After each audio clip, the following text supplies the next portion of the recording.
Hi everyone, आज की इस वीडियो में हम डिस्कस करेंगे एक बहुत ही इंपॉर्टेंट टॉपिक के बारे में जिसका नाम है कोवेलेंसी या फिर इसी के साथ साथ हम इस वीडियो में हम पढ़ेंगे इनर्ट पेयर इफेक्ट के बारे में।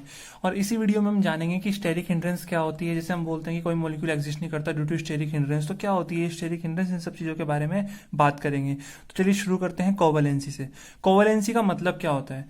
देखिए, वैलेंसी हम ऑलरेडी पढ़ चुके हैं, तो कोवेलेंसी का मतलब क्या होता है कि किसी भी ऑर्बिटल में जितने भी हाफ फील्ड इलेक्ट्रॉन ऑर्बिटल्स होते हैं ना, जितने भी हाफ फील्ड ऑर्बिटल्स, उसी को हम बोलते हैं कोवेलेंसी।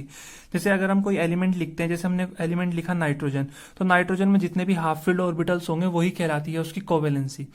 या तो हम ऐसे बोले हाफ फील्ड ऑर्बिटल्स, या फिर हम ऐसे बोल सकते हैं half field electrons, because half field electron और हाफ फील्ड ऑर्बिटल एक ही बात होती है। कैसे होती है एक बात यहाँ पे समझेंगे। जैसे नाइट्रोजन अगर मैं लिख रहा हूँ, नाइट्रोजन का एटॉमिक नंबर होता है 7, कॉन्फ़िगरेशन होती है 1s2 2s2 और 2p3। तो ये 1s2 तो फुल है इस तरह से, और ये 2s2 भी फुल है, लेकिन 2p3 जो है इस तरह से, ये क्या है, सिंगल सिंगल सिंगल। तो कितने हाफ फील्ड ऑर्बिटल दिख रहे हैं यहाँ पे? 3 हाफ फील्ड ऑर्बिटल दिख रहे हैं। तो इसका मतलब नाइट्रोजन की कोवेलेंसी कितनी हुई? नाइट्रोजन की जो कोवेलेंसी है वो कितनी होगी? 3 होगी। और या तो हम ऐसे बोले number of half filled orbital, number of half filled orbital, या फिर हम इसी को हम बोल सकते हैं क्या, number of unpaired electron, number of unpaired electron. तो एक ही बात होती है। तो अगर हम हाफ फील्ड ऑर्बिटल देखें तो वो भी 3 है, और नंबर ऑफ अनपेड इलेक्ट्रॉन देखें तो वो भी कितने हैं? 3 है। तो ये दो तरह से हम इसको डिफाइन कर सकते हैं। या तो हम बोल सकते हैं कि total number of half filled orbital present in the valence shell, valence shell की बात हो रही है, उसी को हम बोलते हैं कोवेलेंसी उस एलिमेंट की। या फिर हम बोल सकते हैं number of unpaired electron present in ground state as well as in excited state, उसी को हम बोलेंगे कोवेलेंसी। एक यहाँ पे सबसे इंपॉर्टेंट पॉइंट जो मैं बताने जा रहा हूँ उसे ध्यान में रखना है हमने, कि किसी भी एलिमेंट की कोवेलेंसी जो है वो सिर्फ एक नहीं होती कि सिर्फ एक ही कोवेलेंसी है, एक से ज्यादा कोवेलेंसी हो सकती है। तो ध्यान रखना है कि अगर किसी एलिमेंट की एक से ज्यादा कोवेलेंसी है तो जो सक्सेसिव कोवेलेंसी है, मतलब एक के बाद एक आने वाली जो कोवेलेंसी है, उनके बीच का जो डिफरेंस होगा, जो गैप होगा, वो हमेशा 2 का होगा। कहने का मतलब अगर नाइट्रोजन की जो कोवेलेंसी है वो 3 है, तो अगर इसकी एक और कोवेलेंसी होती है तो वो कभी भी 4 नहीं होगी, या तो क्या होगी, वो 5 होगी। बिकॉज मिनिमम गैप कितने का गैप होना चाहिए? 2 का गैप होना चाहिए, ठीक है ना। हमेशा 2 का गैप होगा, ना इससे ज्यादा ना इससे कम, सक्सेसिव कोवेलेंसी के बीच में। और ऐसा क्यों होता है ये हम आगे जाके अभी क्लियर करेंगे कि ऐसा क्यों होता है, सिर्फ 2 का ही गैप क्यों आता है। तो कोवेलेंसी की हमने टेक्निकल डेफिनेशन पढ़ी कि कोवेलेंसी क्या होती है कि number of half filled orbitals present in the valence shell या आउटर मोस्ट शेल, या number of unpaired electron present in ground state या फिर एक्साइटेड स्टेट में, उसी को हम बोलते हैं कोवेलेंसी।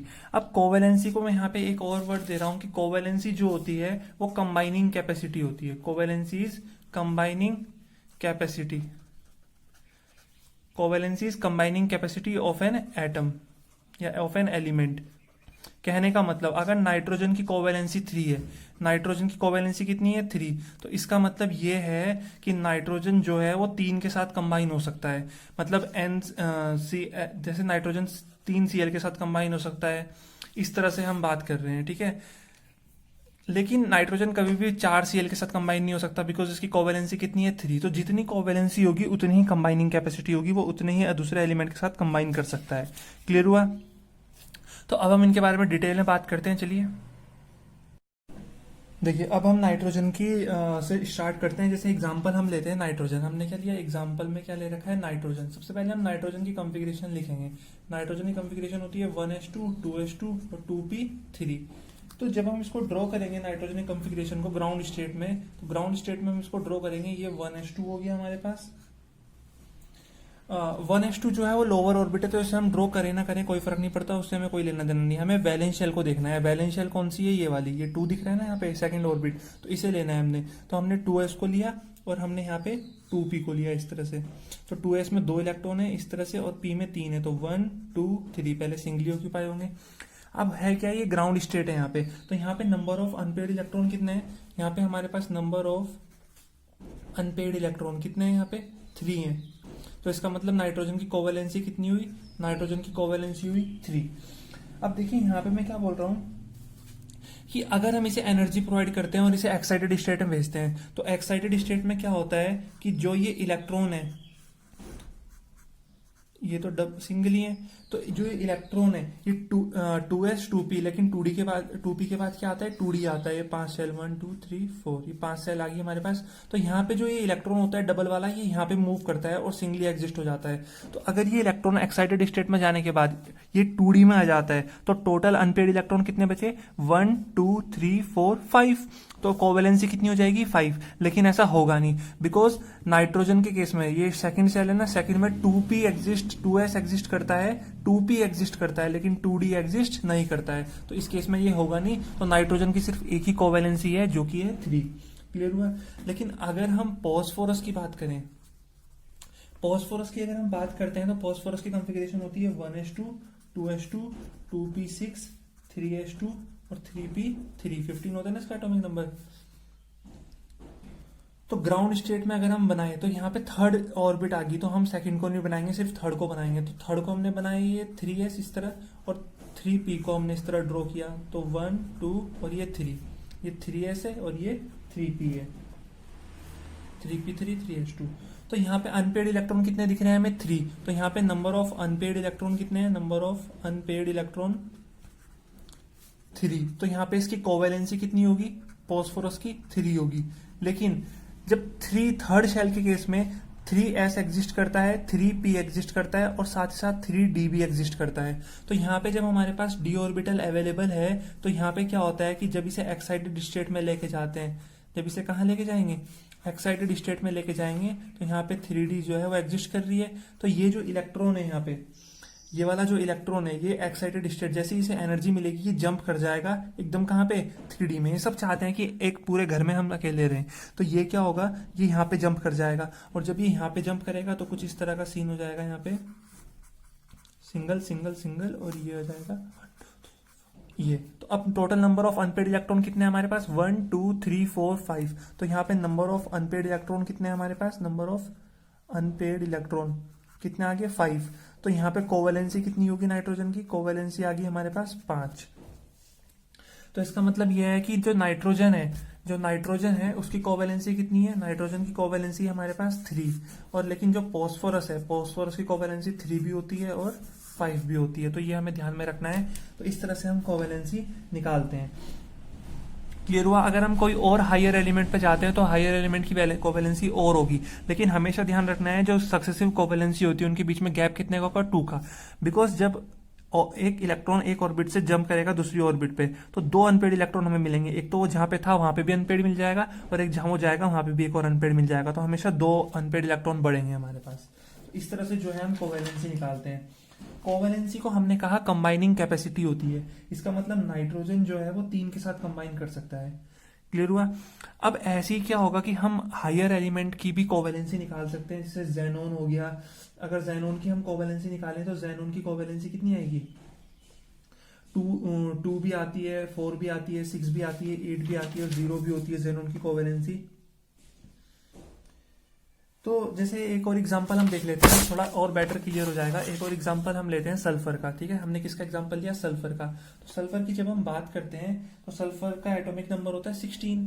तो 16 होता है, तो इसे हम लिखेंगे 1s2 2s2 2p6 3s2 और 3p4। तो यहाँ पे थर्ड को हम ड्रॉ करेंगे, तो ग्राउंड स्टेट में हमने थर्ड को ड्रॉ किया, तो ये आ गई हमारे पास 3s2। तो यहाँ पे 2 इलेक्ट्रॉन, और अब हम ड्रॉ करेंगे 3p को, इस 1 ये 2 3 और ये 4, फिर पेयरिंग होगी। अब होगा क्या, यहाँ पे कोवेलेंसी कितनी है सल्फर की, कितने अनपेड इलेक्ट्रॉन दिख रहे हैं, 2। तो कोवेलेंसी आ गई 2, मतलब सल्फर 2 एलिमेंट के साथ कंबाइन हो सकता है। लेकिन अगर फर्स्ट एक्साइटेड स्टेट की बात करें तो फर्स्ट एक्साइटेड स्टेट में होता क्या है, ये 3s2 तो एज इट इज रहेगा। अब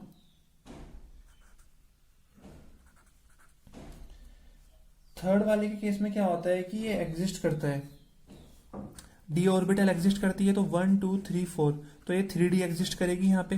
क्लियर हुआ। तो जैसे ही हम इसे थोड़ी सी एनर्जी प्रोवाइड करेंगे, ये फर्स्ट एक्साइटेड स्टेट में आ जाएगा अपनी। फर्स्ट एक्साइटेड स्टेट में क्या होता है, जो यहाँ पे ये जो इलेक्ट्रॉन था, ये इलेक्ट्रॉन जो है वो यहाँ पे मूव करेगा, और ये इलेक्ट्रॉन यहाँ पे आ जाएगा और यहाँ से हट जाएगा। तो अब कितने अनपेड इलेक्ट्रॉन बचे, 1 2 3 4। तो फर्स्ट एक्साइटेड स्टेट में इसकी कोवेलेंसी कितनी आई, इसकी कोवेलेंसी आ गई 4। अब हम क्या करेंगे, इसे सेकंड एक्साइटेड स्टेट में लेके जाएंगे। सेकंड एक्साइटेड स्टेट में जब ये जाएगा तो अभी इस तरह से है ना, ये सिंगल सिंगल सिंगल, और यहाँ पे, तो सेकंड एक्साइटेड स्टेट में जब जाएगा तो ये वाला जो इलेक्ट्रॉन है, जो पेड इलेक्ट्रॉन है, ये यहाँ पे जंप कर जाएगा और ये अनपेड हो जाएगा। तो यहाँ से आके यहाँ पे जंप करी इसने। अब कितने अनपेड इलेक्ट्रॉन बचे? 1 2 3 4 5 6 अनपेड इलेक्ट्रॉन बचे। तो कोवेलेंसी कितनी होगी इसकी? 6 होगी। तो जितने अनपेड इलेक्ट्रॉन है उतनी ही 6। तो अब ये एक्साइटेड स्टेट है, इसकी एक और एक्साइटेड स्टेट आएगी नहीं, क्योंकि अब इसके पास कोई भी अनपेड इलेक्ट्रॉन नहीं बचा है, पेड इलेक्ट्रॉन नहीं बचा है वैलेंस शेल में। और अगर पेड इलेक्ट्रॉन होता बचा हुआ तो एक और एक्साइटेड स्टेट में आती, जिसमें इलेक्ट्रॉन यहाँ पे मूव करता। ठीक है, जैसे हम कोई बड़ा एलिमेंट लेते हैं, जेनोन है, उसका एटॉमिक नंबर कितना होता है? जेनोन का ज्यादा होता है। तो उस वजह से क्या होता है, जेनोन के एटॉमिक नंबर ज्यादा होने की वजह से जेनोन की जो कोवेलेंसी होती है वो बहुत सारी होती है। 0 होती है, फिर 2 होती है, फिर 4, फिर 6 और फिर 8। टोटल 4th एक्साइटेड स्टेट तक जाता है जेनोन। क्लियर हुआ? तो अभी हमने जैसे बात करी, हमने अभी बात करी कि नाइट्रोजन की कोवेलेंसी सिर्फ 3 आ रही है और फॉस्फोरस की कोवेलेंसी 3 और 5 आ रही है। अब हम अपना जो गेम है वो इसी से समझेंगे। ठीक है, अब कैसे समझेंगे हम देखिए। मैं बोल रहा हूँ कि नाइट्रोजन की कोवेलेंसी कितनी है? 3 है। तो कोवेलेंसी क्या होती है? कंबाइनिंग कैपेसिटी होती है। तो नाइट्रोजन 3 के साथ कंबाइन कर सकता है।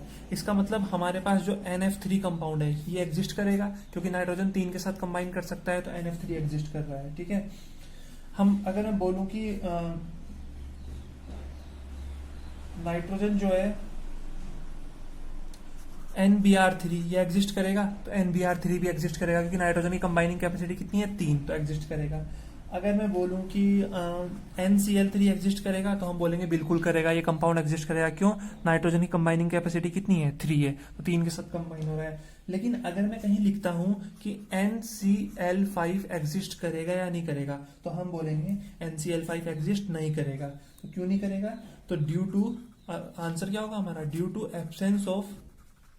Absence of vacant d orbital. यहाँ पे हमारे पास एक भी वैकेंट डी ऑर्बिटल नहीं है।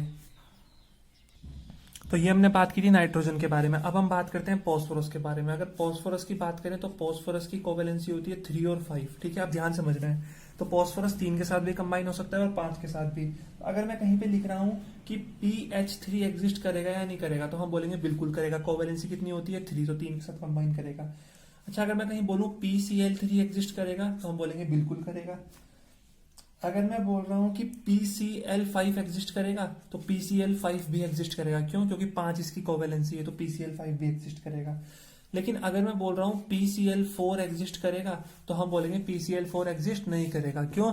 क्योंकि PCl4 जो है कोवेलेंसी तो है ही नहीं। फॉस्फोरस की कोवेलेंसी कितनी है? 3 और 5। या तो 3 के साथ कंबाइन करेगा या 5 के साथ, तो वो 4 के साथ कभी कंबाइन नहीं करेगा। तो इसका जो रीजन होगा, हम रीजन क्या लिखेंगे? हम यहाँ पे लिखेंगे reason due to difference of successive covalency. Due to difference of successive covalency, ये हम बोलेंगे यहाँ पे। ठीक है, अच्छा, अगर मैं साथ साथ बोलूं PBr3 एग्जिस्ट करेगा, तो हम बोलेंगे बिल्कुल करेगा PBr3 एग्जिस्ट। लेकिन अगर मैं बोलूं, क्योंकि 3 वैलेंसी है, PBr5 एग्जिस्ट करेगा, तो वैसे तो हमारा जवाब क्या होना चाहिए? जितना हमने अभी तक पढ़ा है उसके अकॉर्डिंग फॉस्फोरस की कोवेलेंसी 5 है, तो PBr5 भी एग्जिस्ट करना चाहिए। लेकिन PBr5 एग्जिस्ट नहीं करता है, तो ये हमारे पास एक्सेप्शन केस आ जाता है कि PBr5 क्यों एग्जिस्ट नहीं करता है। तो इसका जो रीजन है वो थोड़ा अलग रीजन है। वो रीजन ये है कि ड्यू टू स्टेरिक हिंड्रेंस। तो ये कुछ कंपाउंड है जो हमें ध्यान रखना है कि एग्जिस्ट करेंगे या नहीं करेंगे। इनका कॉन्सेप्ट थोड़ा कोवेलेंसी से हटके है। ऐसा क्यों है? देखिए, ब्रोमाइन जो होता है उसका साइज होता है बहुत बड़ा। ब्रोमाइन का साइज क्या होता है? बहुत ज्यादा बड़ा होता है। तो फॉस्फोरस का साइज हो जाता है छोटा। तो एक छोटे से फॉस्फोरस पे 5 ब्रोमाइन एटम नहीं एग्जिस्ट कर पाते, तो ये कंपाउंड क्या हो जाता है? अनस्टेबल हो जाता है। तो इस वजह से कंपाउंड एग्जिस्ट नहीं करता है। तो स्टेरिक हिंड्रेंस का मतलब यही होता है कि एक छोटे से कंपाउंड पे 4 बड़े बड़े कंपाउंड जो है वो एग्जिस्ट नहीं कर पाते, तो ये स्टेरिकल हिंडर हो जाता है। क्लियर हुआ? तो इस तरह से हमसे क्वेश्चन पूछे जाएंगे और इस तरह से ही हमें इनके जवाब देने हैं।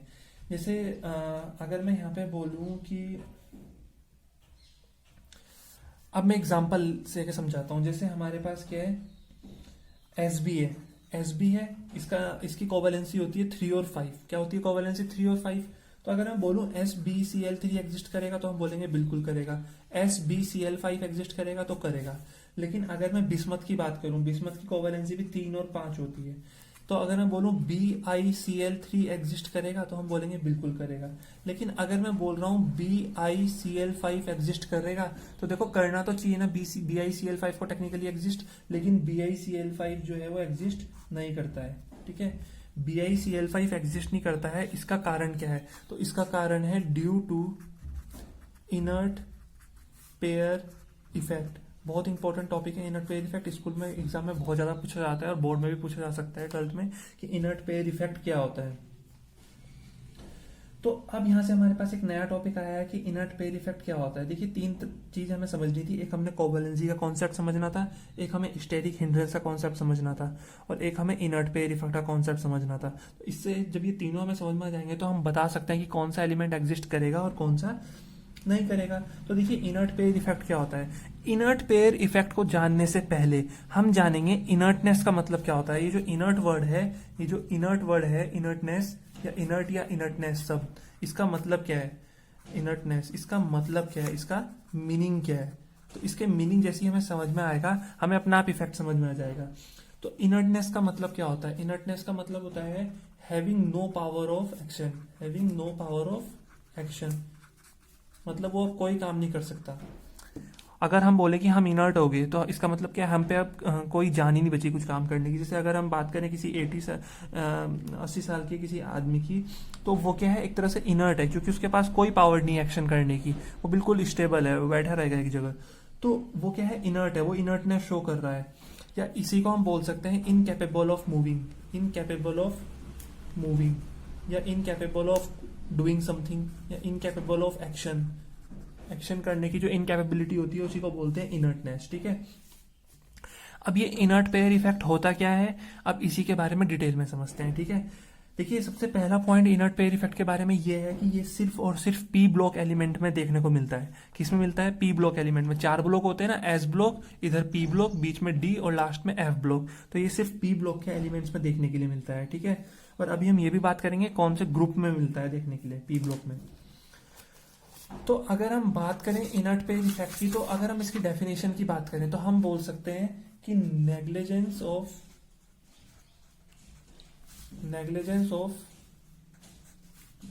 ns electron to take part in bonding,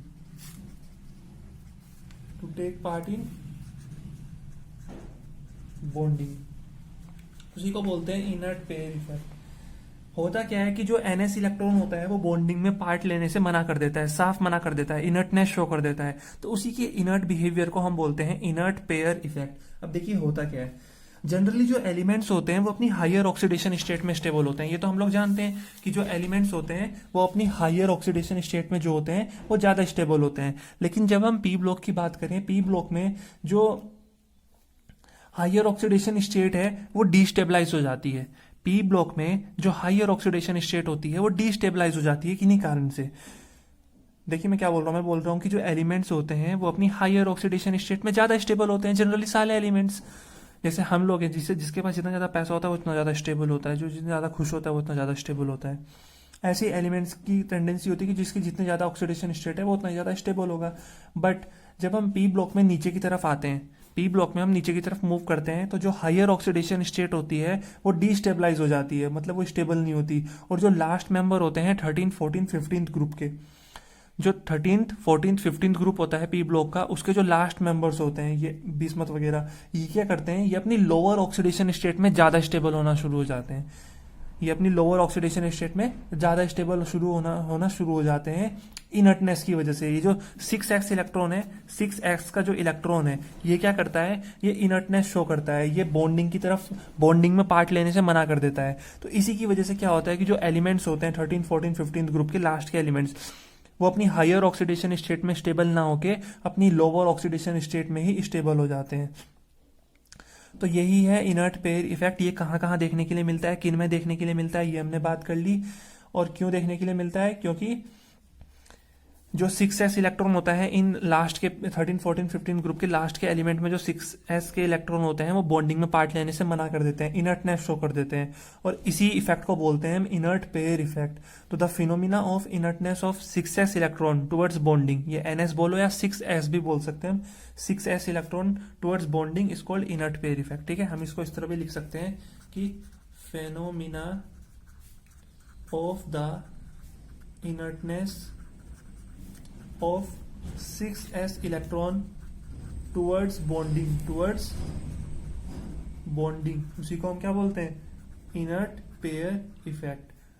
ठीक है, तो जो 6s इलेक्ट्रॉन होता है उन 13, 14, 15 ग्रुप के लास्ट के एलिमेंट्स का वो बॉन्डिंग में पार्ट लेने से मना कर देता है, उसी को हम बोलते हैं इनर्ट पेयर इफेक्ट। ठीक है, और इसी वजह से जो लास्ट के वो एलिमेंट्स होते हैं वो अपनी लोअर ऑक्सीडेशन स्टेट में ही ज्यादा स्टेबल होते हैं as compare to higher oxidation state.